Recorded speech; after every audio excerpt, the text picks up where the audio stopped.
נלמד הקלטה. היום נלמד הלכות בין המצרים בהלכות שבת.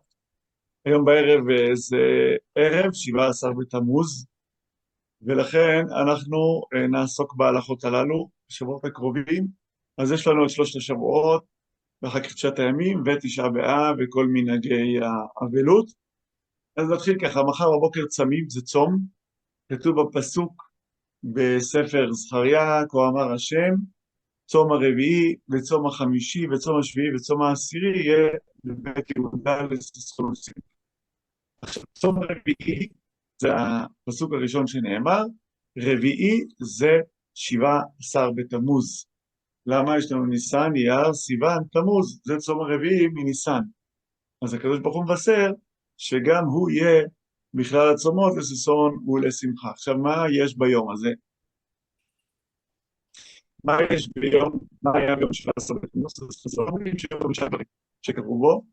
דבר ראשון, השתברו הלוחות. משה רבנו יורד מן ההר ורואה את העגל ואת המחולות ושובר את הלוחות. מתי זה היה שבירת הלוחות? ביום 17 בתמוז. כן, על זה אנחנו צמים, זו הסיבה הראשונה שחז"ל תיקנו לצום. סיבה שנייה שהיה קורבן התמיד, ובאותו יום, ב-17 בתמוז, ביטלו את קרבת התמיד, כי לא היה כבשים בירושלים. זה היה בימי בית ראשון. אחר כך הובקעה העיר בחורבן השני, זאת אומרת, האויבים, הרומאים, צרו על ירושלים 3 שנים, ובשנה השלישית, 17 בתמוז, נפרצו החומות. מי שפעם היה בירושלים, ראה, יש חומה פנימית. החומה הפנימית ששמרה על ירושלים, זה נמצא ברובע היהודי. הרוחב של החומה זה משהו כמו 5 מטר, 5 מטר רוחב. לכן היה קשה לבקוע את חומות ירושלים, אבל גם החומה הזו נבקעה, וביום הזה התחיל בעצם החורבן, שהעיר נפרצה, והאויבים יכלו להיכנס ולשרוף את בית המקדש. דבר נוסף, היה אחד רשע שקראו לו אפוסטמוס, ככה חז"ל קראו לו, והוא שרף את התורה, ורש"י גם עצמו אומר, לא יודע מתי זה היה בדיוק, אבל היה מקרה כזה, שרפו את התורה והעמיד צלם, או עמד צלם בהיכל. שמו צלם, דהיינו עבודה זרה, בהיכל, בבית קודשי הקודשים, ולאות כל 5 דברים הללו, אנחנו מחר מתכוונים וצמים. Окей, они מתרגמת, כן? Итак, наш урок сегодня будет посвящен завтрашнему дню, 17 Тамуза. И 17 Тамуза – это начало 3 траурных недель, 3 недель, когда мы соблюдаем законы траура. И мы с вами уже чуть-чуть начали говорить об этом, что запрещено, но я думаю, Раф продолжит. И завтра, именно завтра наступает 17 Тамуза, и завтра у нас пост. Это называется 4-й пост. Почему? Потому что от месяца Ниссана Тамуз – это 4-й месяц. Ниссан, Ияр, Сиван, Тамуз. 4-й месяц. И 17 Тамуза произошло 5 печальных событий, и каждый из них стоит того, чтобы поститься. Во-первых, Моше Рабейну, когда спустился с горы Синай, увидел, как евреи сделали золотого тельца и разбил скрижали, которые получил на горе Синай. И мудрецы постановили, что это причина для поста. Во-вторых, во времена первого храма были отменены постоянные жертвоприношения, потому что не было кевес барашков для этого. В-третьих, после осады Иерусалима, которая началась 10 Тевета и продолжалась почти 3 года, 17 Тамуза была разрушена стена Иерусалима и ворвались в город, после чего был сожжен храм 9 Ава. И эта стена находится в Рова Иуды, внутри города, она очень широкая, где-то 5 метров, поэтому долго Иерусалим выдерживал осаду. И четвертое – это Апостамос, он сжег Тору, свиток Торы. Мудрецы считают, что это произошло именно в этот день. И пятое, что поставили идола в храме, в святая святых, Кодаша Кодашим, был установлен идол, статуя. Все эти события, они как бы очень печальные, они все произошли именно в этот день, 17-го Тамуза. כן, הרב, אפשר להמשיך. אנחנו ממשיכים. עכשיו יש לנו, צריך לדעת שהצום של מחר מתחיל מעלות השחר. זאת אומרת, עלות השחר ברגע, תראו בלוחות שנה, הצום מתחיל משעה שעולה השחר עד צאת הכוכבים. ולכן, אם אדם אומר, אני לא ישן הלילה, אני ישן משעה 2, 3, 4, יאכל, ישתה, מותר לו. זאת אומרת, עד עלות השחר, שזה השעה שאסור לו לאכול, אז יכול לאכול ולשתות. עכשיו יש בעיה לפי הזוהר, אני מדגיש רק לפי הזוהר, לא לפי הפשט. אם אדם הלך לישון, אז כאילו אם הוא קם בבוקר בעלות השחר לאכול ולשתות, הוא לא יכול. למה הוא לא יכול? כיוון שכאילו מבחינתו התחיל הצום. אז לכן הכי טוב לעשות תנאי, ולומר, גם אם אני הולך לישון עכשיו בשעה 11-12 בלילה, אני עושה תנאי שמחר בבוקר אני יקום לפני עלות השחר, ויוכל לאכול ולשתות. זאת אומרת, אז אני חוזר עוד פעם, אפשר לאכול ולשתות עד עלות השחר, מי שרוצה ללכת לישון ולקום לפני עלות השחר, ולאכול ולשתות, אז צריך לעשות תנאי בלילה, שהוא לא מקבל את הצום מהלילה, אלא מהבוקר, ואז הוא יוכל לאכול ולשתות. עכשיו, קורה באדם, שכח, ולא עשה את התנאי, אז לפי ההלכה, אז יש פוסקים שאומרים שאסור לו לאכול ולשתות. הרב עובדיה יוסף כותב שבדיעבד, אם הוא צמא, אז הוא יכול לאכול ולשתות בעיקר לפני עלות השחר. עכשיו אני בודק תוך כדי, יכול להיות, אני שואל אתכם, יכול להיות שעלות השחר במוסקבה ב-2:50? ב-12:30. לא, זה חצות. אני מדבר איתך על עלות השחר. עלות השחר כתוב פה בט"ו בתמוז, ב-0:34, מה זאת אומרת? כן, אני אומרת 12:30, זה מה שאני אומרת. איך יכול להיות? כן. אני פעם ראשונה ששומע את זה בחיים שלי. ב-12:30 עלות השחר במוסקבה, זה מה שכתוב פה, אני קורא ולא מאמין. כן. אז הלילה הוא מאוד קצר. כשזה מתחיל במוצאי שבת, אז כולם בלחץ, כי השבת יוצאת רק ב-11 בלילה, וצריך להספיק. אני רואה שהשקיעה אצלכם, כן, השקיעה זה ב-9:19. כן. ואילו עלות השחר, אני רואה את זה, פשוט קורא ולא מאמין. אז כן, אז אם ככה אצלכם, אתם לא צריכים לעלות את השחר והכל, מ-12:34 אסור לכם לאכול ולשתות. זה טוב מאוד ארוך אצלכם. כן. כמעט כמו תשעה באב. כן, זה מוגזם, אבל טוב, זה הצום. אז כמו שאמרנו, אם ככה הנושא של תנאי לא חשוב, אפשר לאכול ולשתות אצלכם במוסקבה עד 12:34. זהו, עכשיו תתרגמי ונמשיך. כן, תודה.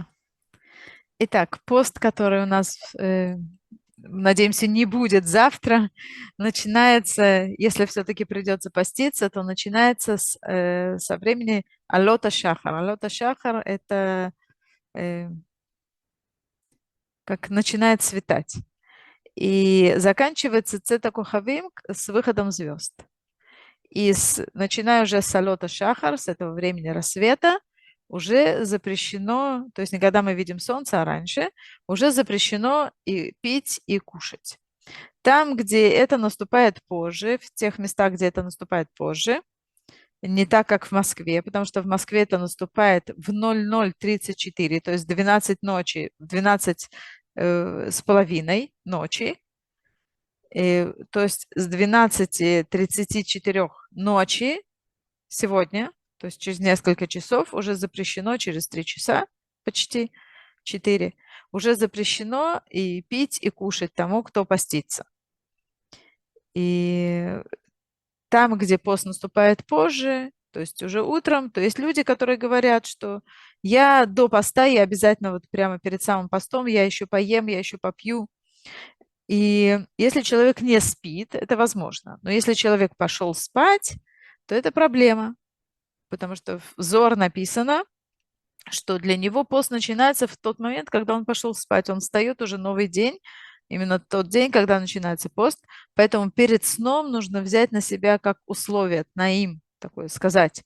Если даже я иду спать, то все равно утром я встану. Если я встану до алёта шаха, то я могу, то есть до восхода, до рассвета, то я могу, значит, еще есть и пить.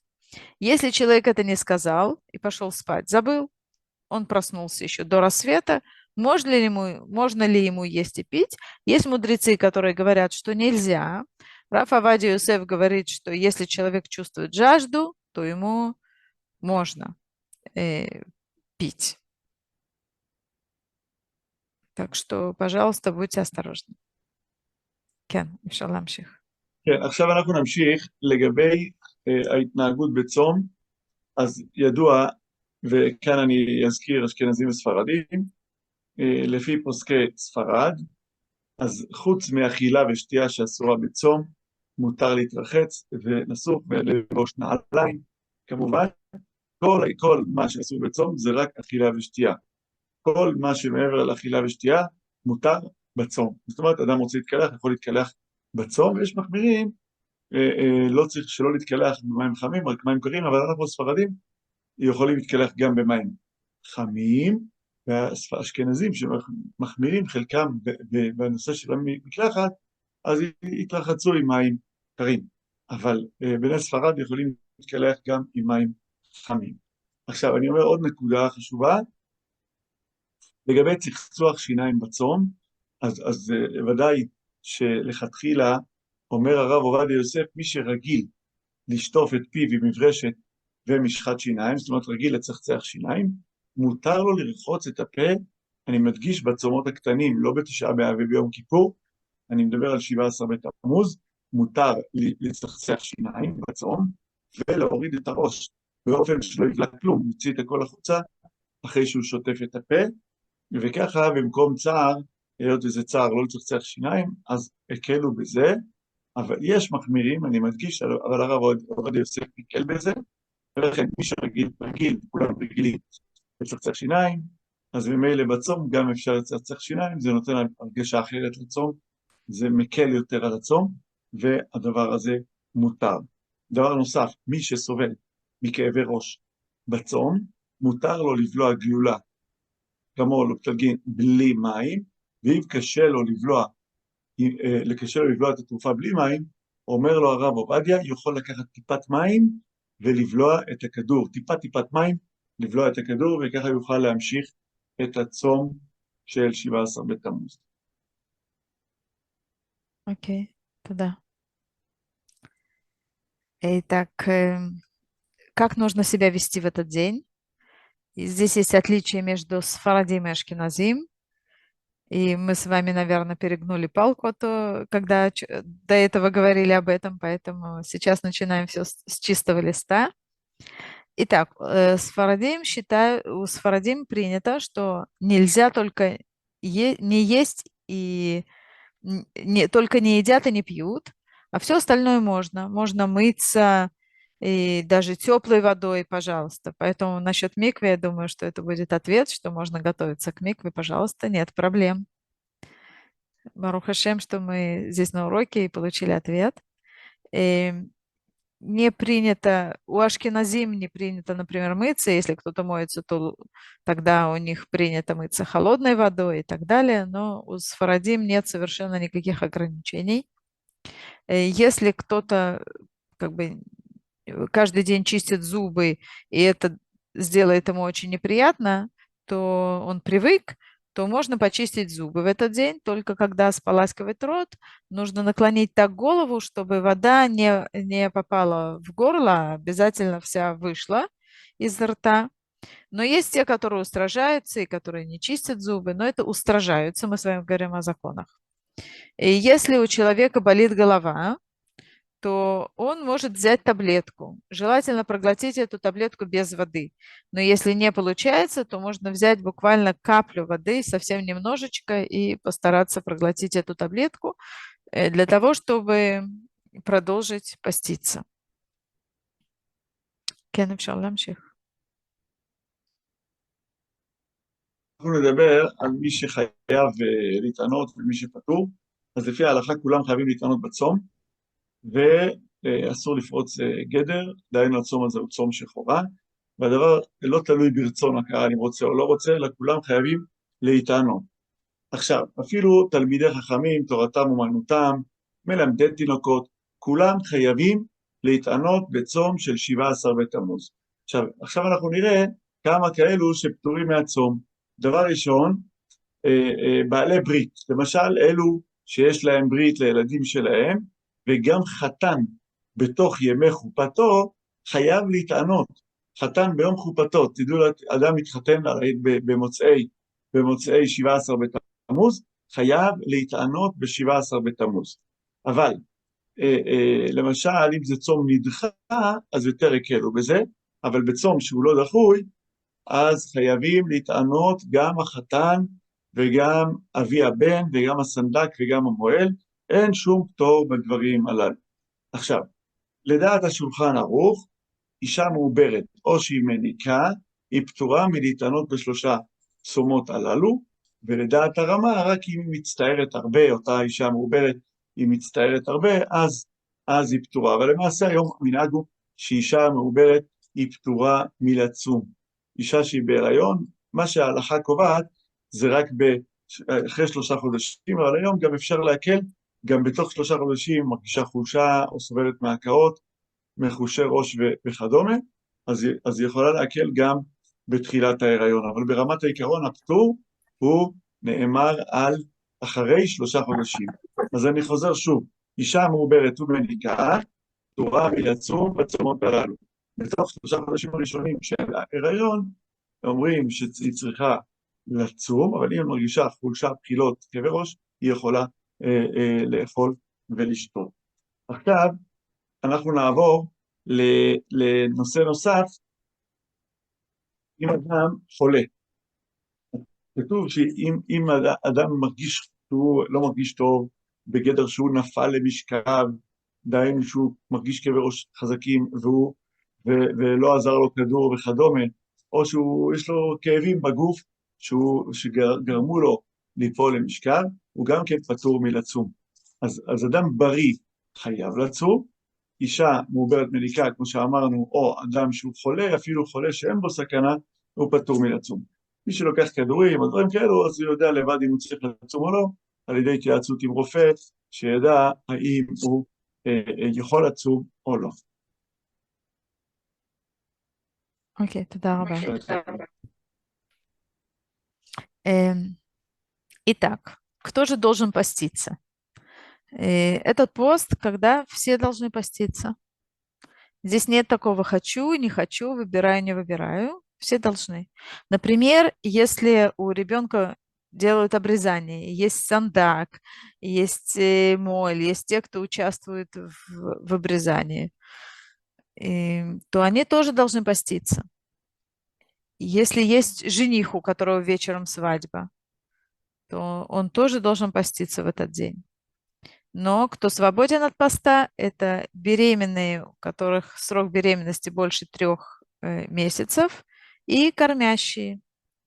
Кормящие – это те, у которых ребенку меньше 2 лет, до 2 лет считается кормящей. Даже если женщина не кормит, она все равно называется кормящей, просто по правилам. Я могу спросить, уточнить у раввина, но это то, что я помню. Они не постятся. Рама сказал, что все равно должны поститься, только если как бы... Нет, может поститься, если там сожалеет о том, что она не должна поститься.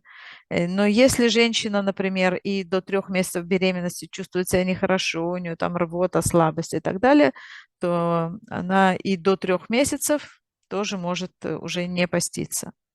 Дальше больной. Если человек болен, если он лежит в постели, или у него болит голова так, что таблетки не помогают, и, или боль во всем теле, то он может не поститься, даже если у него нет опасности для жизни. Но в любом случае, конечно, лучше посоветоваться с врачом, чтобы не получилось, что люди скажут: «А мне кажется, что у меня все болит», на всякий случай. Но для женщин, видите, есть много облегчений. תודה רבה, אפשר להמשיך.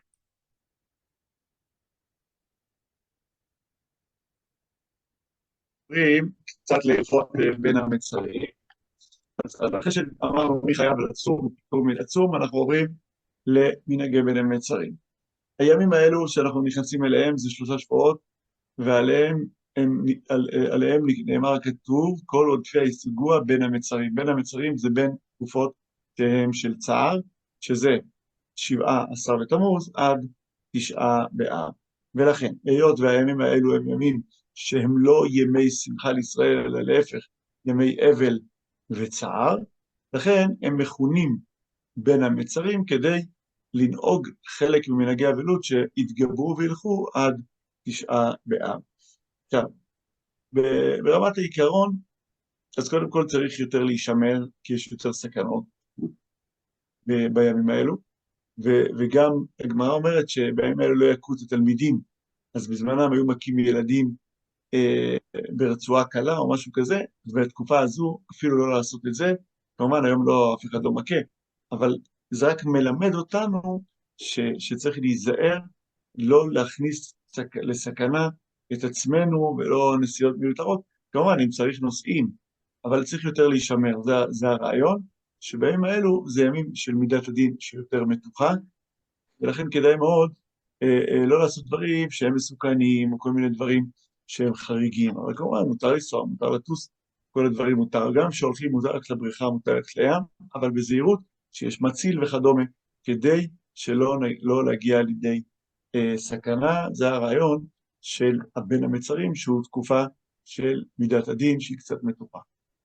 זהו, עכשיו תרגמים אבל בריכה וים זה לא מישהו רק היה לפני עד 17 בתמוז, לא, אנחנו לא נוהגים בזה, אוקיי. וגם מי שלא היה יכול ללכת לים אל הבריכה, אבל בזהירות.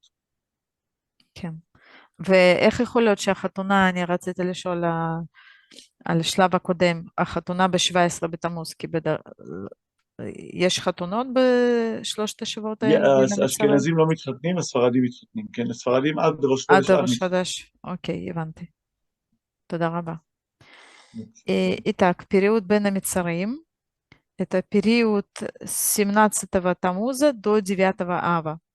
И в этот период есть определенные законы, которые тоже отличаются у сфарадим и у ашкеназим.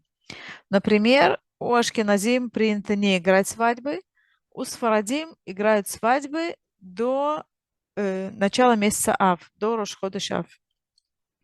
Но в любом случае это дни считаются дни грусти, и есть часть законов скорбящих, которые выполняются в эти дни. В эти дни больше опасностей, поэтому нужно быть более осторожными. Сказано, что нужно остерегаться того, чтобы бить детей. То есть нужно быть очень аккуратными. Не совершать лишних поездок. Не то, что нельзя никуда ездить. Можно, но не делать это ради просто удовольствия, наверное. Стараться как можно меньше, потому что в этот период очень как бы главенствует медат один, качество суда, строгости, поэтому нужно быть осторожным. Можно ходить в бассейн и на море, но желательно смотреть, чтобы там был тот, кто наблюдает, то есть был бы спасатель, который может помочь, и в любом случае соблюдать законы осторожности, то есть быть очень осторожным. כן, אפשר להמשיך. כן, עכשיו אנחנו עוברים עוד נקודות של בין המצרים, אז ככה, מיום 17 בתמוז עד 9 באב, היות וכמו שאמרנו, מתחילים ימי אבל ומתגברים, אז אנחנו נמנעים מלאכול פרי חדש, או ללבוש בגד חדש, כי אנחנו לא מברכים שהחיינו בימים האלה. כי איך אפשר להגיד שהחיינו וקיימנו, מודים, נכון, מודים להשם שהגענו לימים האלו, אבל זה ימים פחות טובים, ולא מברכים ברכת שהחיינו, ולכן לא מחדשים בגדים מ-17 בתמוז עד 9 באב. עכשיו, דבר נוסף, יש בזה מחלוקות, אבל אני לא רוצה להיכנס למחלוקות, אני אגיד דעה אחת, אני אלך איתה לסוף, זה הדעה של הרב עובדיה. אלו, הרב עובדיה אלו, טוען, הרב עובדיה טוען שאפשר לברך שהחיינו בשבתות שבינתיים. זאת אומרת, אם קניתי בגד חדש, אני יכול לברך עליו שהחיינו בשבת שבתוך ימי בין המצרים. יש מחמירים בזה, שגם בשבת לא לברך שהחיינו על בגד חדש או פרי חדש, אבל הרב עובדיה אומר שמעיקר הדין אפשר להקל בדבר הזה. עכשיו, יש מקרה אחד שכל, גם המחמירים, גם אלו שאומרים שלא מברכים שהחיינו בשבת מקלים, כגון שיש דבר האבד. מה הכוונה דבר האבד? הכוונה היא שיש למשל פרי שלא ימצא אותו בשוק אחרי 9 באב, אז בזה יכול להקל לכל הדעות לברך שהחיינו בשבת. לגבי ילד קטן שרוצה לאכול פרי, אז אם הוא קטן מאוד שהוא לא מבין עכשיו מה זה בין המצרים ולא בעניינים האלו, מותר לתת לו פרי חדש ולומר לו לברך גם שהחיינו, כי הוא לא בר חיובה, הוא לא בחיוב מצוות, הוא גם לא מבין כל כך, ולכן כל עוד שהוא לא מבין לחלק בתאריכים, בימים, אז אנחנו יכולים לתת לו פרי חדש ולברך שהחיינו. אותו דבר, אישה מעוברת שרואה פרי חדש והיא מתאווה לו, יש לה חשק לאכול את הפרי חדש, יכולה לברך שהחיינו ולאכול אותו גם בימי בין המצרים. דבר נוסף, היתר נוסף, מי ששכח שעכשיו בין המצרים, הוא בא לקחת פרי חדש, רוצה לברך עליו, רוצה לברך על הפרי, ושכח שבין המצרים. אחרי שהוא סיים את הברכה, מה יעשה? אומרים לו, אתה יכול לברך שהחיינו גם, ולאכול את הפרי, כדי שלא יהיה ברכה לבטלה. תודה рaba. Итак, еще все-таки это дни Авилута, поэтому, как бы скорби, поэтому в эти дни между 17 Тамуза и 9 Ава действуют определенные законы. Один из этих законов, что не кушают новый плод и не одевают новую одежду, потому что в этом случае нужно сказать Шейхияну, то есть благословить Всевышнего, что дал возможность дожить до этого времени. И говорят, некоторые считают, что можно говорить Шейхияну в субботу. И Раф Авадия говорит, что есть те, кто махмерим, то есть устражаются, но в принципе можно облегчить, то есть можно сказать в субботу. И если можно также сказать, если я правильно поняла, что если нет, то есть короткий период, когда только в этот период есть какой-то определенный плод, а потом его не будет, то тоже можно сказать в субботу. Если это маленький ребенок, который не понимает в датах, он не понимает, какой сейчас период, знаете, как дети говорят, все, что будет, это завтра, а все, что было, это вчера. То есть они не понимают, ему трудно объяснить. Сейчас вот такой период, что вот 3 недели, то он может сказать Шейхияну и может съесть новый плод. И человек, также беременная женщина, которой появилось желание что-то съесть, она тоже может съесть этот новый плод. Вы знаете, что с беременными женщинами это не просто шутка считать, что им можно все, что они хотят, что это действительно Тора так говорит, что очень важно. И если кто-то забыл и забыл, что сейчас 3 недели, увидел новый плод, взял его, сказал благословение, и вдруг вспомнил, ой, что же делать? Я благословила, сейчас же 3 недели, то он, чтобы это благословение не было сказано напрасно с именем Всевышнего, то он может съесть этот новый плод. Кен. אפשר להמשיך. כעת אנחנו נעבור לנושא נוסף. דיברנו על שהחיינו, דיברנו על זהירות בימי בין המצרים, כעת אנחנו מדברים על חתונה. מצרים, אז יש נוהגים, וככה האשכנזים נוהגים לא לעשות חתונות מ-17 בתמוז, סליחה, המיקרופון לא עובד, הרב. כן? אני חוזר עוד פעם, אשכנזים, יש, כן. כן, מהאשכנזים, המנהג של בני אשכנז לא לעשות חתונות מ-17 בתמוז, ויש כאלה שהוסיפו גם לא לעשות חתונה בלילה הזה, ליל 17 בתמוז, גם לא לעשות חתונות, כי כאילו היום מתחיל מהלילה, אבל לפי דעת הפוסקים הספרדים, אפשר להתחתן עד ראש חודש אב, ומראש חודש אב אסור להתחתן. אז לכן הנושא הזה לגבי חתונה, אם אנחנו מדברים על בחור ספרדי שרוצה להתחתן בתקופה הזו, כמובן להגיד לו עדיף להימנע כי זה לא סימן טוב והכל. אבל לפי ההלכה מותר להתחתן בתקופה הזו, ואשכנזי אסור לו להתחתן בתקופה הזו. עכשיו, ראיתי איזה פסק של הרב אלישיב שטוען שאם הספרדי עושה חתונה, אז גם אשכנזי יכול, אם הוא חבר שלו, הוא יכול להשתתף בחתונה שלו. עכשיו, אנחנו מדברים על ריקודים ומחולות. כן, ריקודים ומוזיקה, ומחולות, וכן. מוזיקה. אז ריקודים ומחולות בימי בין המצרים, אסור, אז אסור לרקוד, אסור לעשות ריקודים בימי בין המצרים, ולגבי שמיעת מוזיקה, אותו דבר, אסור לשמוע מוזיקה בימי בין המצרים.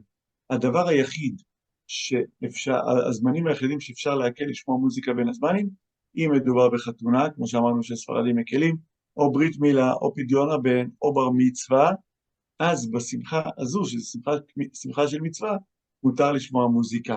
אבל סתם באמצע השבוע, בלי שמחה, אסור לשמוע מוזיקה. החל מהיום בלילה עד אחרי תשעה באב, לא לשמוע שום דבר שמשמח. יש כאלו שהקלו לשמוע מוזיקה ווקאלית. מוזיקה ווקאלית זה מוזיקה בלי כלי שיר, אבל עושים קולות רקע, כל מיני זמרים עושים קולות רקע וזה נשמע כאילו כלי שיר, ובזה הקלו, אבל מוזיקה רגילה לא שומעים בשלושת השבועות. ועם סיום מסכת? סיום מסכת מותר. סיום מסכת גם כן זה סעודת מצווה ומותר, כך כותב הרב עובדיה. ודבר נוסף, שירה בפה מותר בימי בין המצרים. זאת אומרת, כל מה שאסור בימי בין המצרים זה לשמוע מוזיקה עם כלי שיר, אבל לשמוע מוזיקה דרך שירה בפה מותר, ולכן בשעת תפילה או בשעת לימוד או סתם בשבת, אדם רוצה לשיר, מותר לו לשיר בפה, ואין בזה חשש. כל הגזרה זה רק מוזיקה בכלי שיר. ומי שלומד מוזיקה לדוגמה, מותר לו לנגן או שלא? זה אנחנו עוד מעט נדבר על זה. Окей, туда. Итак, мы продолжаем говорить о свадьбе, то, что касается законов. Свадьба. У ашкеназим не принято, как мы с вами уже сказали, не принято играть свадьбу, начиная с 17-го Тамуза, даже начиная с сегодняшнего вечера, то есть когда только заходит 17-е Тамуза, до 9-го Ава. У сфарадим можно в этот период играть свадьбы, то есть начиная с 17-го Тамуза до Рош-Ходеш Ав, до начала месяца Ав разрешено играть свадьбы. Но если кто-то хочет делать, то лучше сказать, что, может быть, лучше не надо, потому что это период как бы не очень хороший, который считается для еврейского закона. Но по закону, в принципе, можно. Если кто-то упорствует в этом, то это можно. И если, например, сфаради какой-то устраивает свадьбу, у него есть друг ашкенази, может ли этот ашкенази пойти на свадьбу к этому сфаради? Может. Может пойти на свадьбу, может прийти и так далее. В этот период, в эти 3 недели запрещено слушать музыку, и запрещены танцы. Но если это свадьба, если это бар-мицва, если это обрезание, то это разрешено, опять же. То есть если это сюдат мицва.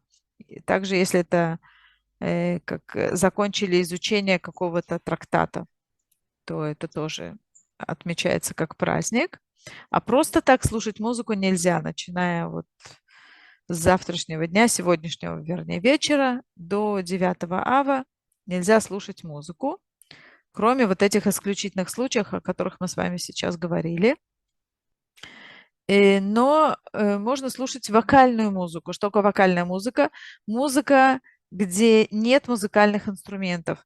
Музыка, где все исполняется только голосом. Сейчас это вообще очень развито, и есть такие вокальные произведения, которые поют так, что ощущение, что там есть целый оркестр, что там много музыкальных инструментов. Такие талантливые ребята так накладывают голоса, и женщины тоже делают. То есть вокальную музыку можно слушать, музыку, где используются музыкальные инструменты, нельзя. Можно петь весь этот период и в шаббат, пожалуйста, петь разрешено. כן, הרב אפשר להמשיך. כעת אנחנו ניגע בעוד נושא לגבי מוזיקה, קייטנות של ילדים, שבמסגרת הפעילות כמובן משמיעים מוזיקה, כלי נגינה, ובלי זה אי אפשר לנהל את הקייטנה, מותר להשמיע להם מוזיקה, במיוחד אם מדובר בילדים קטנים, אז אפשר להשמיע להם מוזיקה בקייטנות, גני ילדים, כדי שיהיה אפשר להשתלט על הילדים ולהעסיק אותם. מי שעובד והפרנסה שלו להשמיע מוזיקה בפני גויים, אז הוא לא שמח מזה כי זה העבודה שלו, אז אפשר להתיר לו עד שבוע שחל בו 9 באב. אותו דבר מורה למוזיקה, ואם הוא לא יבוא ללמד אז יהיה לו הפסד ממון, אם הוא יפסיק מללמד אז מותר לו להמשיך לנגן עד שבוע שחל בו 9 באב. דבר נוסף, זה הרב עובדיה. הרב אלישיב טוען, אם בן אדם מתאמן או אישה מתאמנת על מוזיקה כגון אורגן, חליל, גיטרה, כל הכלים הללו, והאם מותר להשמיע או להתאמן בתקופה הזו, אז הרב אלישיב טוען שאם הוא עושה יצירה שלמה, שיר שלם, אז משמח אותו, אז זה אסור. אבל אם הוא מתחיל את השיר ועוד פעם מתאמן ועוד פעם מתחיל ולא מסיים אותו, אז אין לו שמחה, כי הוא כל הזמן מתאמן, ולכן להתאמן מותר. לשיר שירים שלמים, כמובן שזה מביא לו שמחה, אסור. Окей, туда раба. Итак, то, что касается музыки, есть, есть много разных деталей. Когда устраивают разные детские площадки, лагеря, или это детский садик, где без музыки, наверное, невозможно, где очень много все завязано с музыкой, и без музыки это не будет та программа, те действия, которые необходимы, то там можно использовать музыку. Если у человека, человек музыкант, и он выступает, у него концерты, и он играет перед неевреями, то тогда он может играть, но до той недели, на которую попадает 9 ава. То есть 9 ава там в четверг, всю эту неделю, где есть 9 ава, он уже не должен выступать. Если человек учитель музыки, это его профессия, то он не должен терять из-за этого тоже деньги, так же, как и музыкант. Он может продолжать давать уроки музыки, но до той недели, на которую приходится 9 ава, так сказал рав Овадия Юсеф. И если кто-то учится, сам учится играть на музыкальных инструментах, то здесь есть нюансы. То есть если человек научился и играет всю песню, хочет показать, чему он научился, это его очень-очень радует, то это запрещено. А если он разучивает какую-то песню, играет ее снова и снова и снова и снова, чтобы выучить все эти фрагменты и детали, то это можно. То есть если он тренируется, то можно. Если он играет просто, чтобы показать, как он научился, то это нельзя. כן. אפשר להמשיך. כן, אז עכשיו נראה עוד נקודה אחת. לגבי תספורת, האם מותר להסתפר בבין המצרים? אז שוב, מחלוקת בין האשכנזים לספרדים, לפי הרמה לא מסתפרים מי"ז בתמוז עד 9 באב. וככה נוהגים כל האשכנזים. הספרדים נוהגים שלא מסתפרים רק בשבוע שחל בו תשעה באב. יש כאלה שהחמירו גם מראש חודש, אבל בכל אופן, מחר עד ראש חודש אב, ויש אומרים עד שבוע שחל בו תשעה באב, מותר לספרדים להסתפר. האשכנזים אסור להם להסתפר כבר, אפשר לומר אפילו מהערב או ממחר בבוקר, בכל הדעות, אסור כבר להסתפר. עכשיו גם לגבי אשכנזים, אם היא בשידוכים והיא צריכה להסתפר, אז אפשר להקל לה להסתפר בתקופה הזו עד שוב שבוע שחל בו תשעה באב, אבל כמובן היה עדיף להסתפר קודם. אבל אישה שהיא רוצה לצאת לפגישות ודברים כאלו, היא יכולה להסתפר גם אם היא מבנות אשכנז, כל שכן בנות ספרד שיכולות להסתפר עד שבוע שחל בו תשעה באב. ואישה כן, שיוצאת לשערות מהכיסוי ראש זה גם מותר, נכון? כן, כן, כן. פשוט שגם אם אישה שרוצה לקצץ שערות, לפני תפילה, דברים כאלו, היא יכולה לעשות את זה בתקופה הזו. עכשיו רק נסיים כי שבוע הבא כבר נדבר על דיני ערב. זה בעצם כל מה שלמדנו עכשיו, זה ההלכות הרלוונטיות לשלושת השבועות. שבוע הבא כבר נדבר על ראש חודש אב ועל המשך ההלכות שנוגעות לימים היותר מאוחרים. אני רק רוצה לסיים ככה בדבר טוב. ראינו, כתוב בפסוק, הגמרא אומרת, כל המתאבל על ירושלים, זוכה ורואה בשמחתה. בכל שאינו מתאבל על ירושלים, אינו זוכה ורואה בשמחתה. המתאבל על ירושלים, הגמרא מביאה פסוק, כתוב, סיסו איתה משוש, כל המתאבלים עליה. זאת אומרת שאם אנחנו מתאבלים על ירושלים, אז זוכה ורואה בשמחתה, הוא יזכה לראות את בניין ירושלים. זוכה ורואה בשמחתה, זה לא כתוב יזכה ויראה, אלא זוכה ורואה, זאת אומרת, שיהיה לו הערה, יהיה לו את הערה הזו של שמחת ירושלים. השמחת ירושלים הזו, היא בעצם, צריך לדעת שכל השמחות שלנו, אנחנו מזכירים את ירושלים. אם זה בחתונה, ובכל אירוע כתוב שצריך לזכור את ירושלים, אנחנו מזכירים את זה ברצף האכל אצלנו בשבת, ומזכירים את זה בתפילות, ירושלים עירך, ויעלה ויבוא גם כן בחגים, מזכירים את ירושלים, שאנחנו בזיכרון ירושלים עירך, או שנה וכיפור, כל אירוע שלנו, אנחנו מזכירים את ירושלים, ואפילו חתן בזמן חופתו, בתפילין, הכתוב לתת לאבל את ציון, פאר תחת אפר.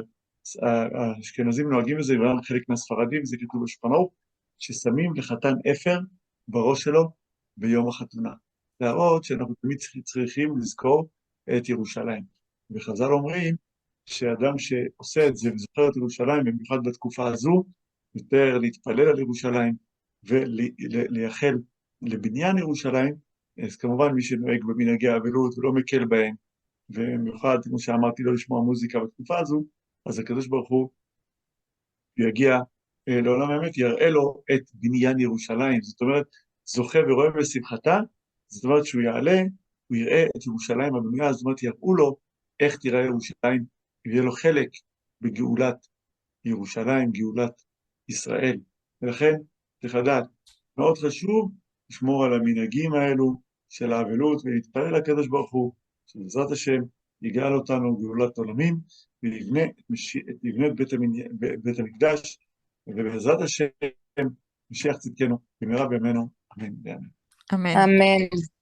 תהיה בעזרת השם, נפגש שבוע הבא בהלכות נוספות בעזרת השם.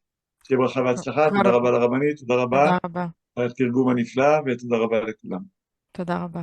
תודה רבה לכם. תודה לכם. תודה. Спасибо, Ефрем. Мы Спасибо еще- вам большое. мы Спасибо еще- большое за урок. Еще не Спасибо. закончили, девочки, подождите. А здесь все на иврите понимают, они такие... А тогда зачем я перевожу? Если все Добра. понимают на иврите. Спасибо. Так, Не, повторение изучения однозначно. Третья, Спасибо. последняя часть, она касается стрижки. На самом деле это очень здорово, потому что то, что я вам до этого говорила, просто я говорила правильно, но это были законы, которые касаются ашкеназим. Все-таки здесь очень многие сфарадим, поэтому это, то, что я сказала, это будет неправильно для вас. И очень хорошо, что у нас был урок посвящен этому, как мы убедились, да? Итак, стрижка. Здесь мнения очень расходятся, потому что Рама, то есть то, что касается ашкеназим, он говорит, что не принято стричься, не то, что не принято, не стригутся, начиная с 17-го Тамуза, уже с сегодняшнего вечера до 9-го Ава. У Сфарадим сказано так, что не стригутся до той недели, на которую приходится 9-го Ава. Те, кто устражаются, не стригутся до Рош-Ходеш Ав. Если у кого-то, например, шидух, кто-то идет на шидух, девушка не успела подстричься, ей надо хорошо выглядеть, то она, это она относится к ашкеназим, то она может подстричься для того, чтобы красиво выглядеть, потому что это очень-очень важно. Сказано, что каждый, кто грустит о разрушенном Иерусалиме, он удостоится радоваться отстроенному Иерусалиму. То есть, когда будет отстроен храм. И мы вспоминаем о разрушенном Иерусалиме постоянно. У нас это говорится во всех, даже в Беркат Амазону, в Иерушалаим, да, мы говорим с вами, вспоминаем, пусть будет отстроен Иерусалим. Мы это вспоминаем во время праздников, во время наших молитв. Мы это вспоминаем во время свадьбы. И даже есть такая традиция, что жениху в день, в момент хупы, под хупой ему сыпят на голову немножко афар, это как бы прах, как пепел, как пыль, для того, чтобы, как бы в день свадьбы, для того, чтобы он нет полной радости до тех пор, пока не отстроен храм. И каждый, кто постоянно грустит и вспоминает, и в эти 3 грустные недели тоже будет грустить по Иерусалиму, не будет слушать музыку, не будет делать то, что слишком радует его сердце, а вспоминать очень... Я слышала, Любавический рэбби говорил, что нужно вспоминать сейчас, особенно в эти 3 недели, учить законы храма, Бейт-Микдаш, потому что каждый, кто изучает эти законы, как будто бы строит его. То есть мы пытаемся восстановить храм, построить храм. И каждый, кто это делает, он удостоится увидеть отстроенный Иерусалим, и Иерусалим, который уже будет в Геуле с нашим 3-м Бейт-Микдаш вместе с Машехом. И для этого нужно сохранять эти законы, которые мы с вами сегодня изучали, молиться, просить об этом.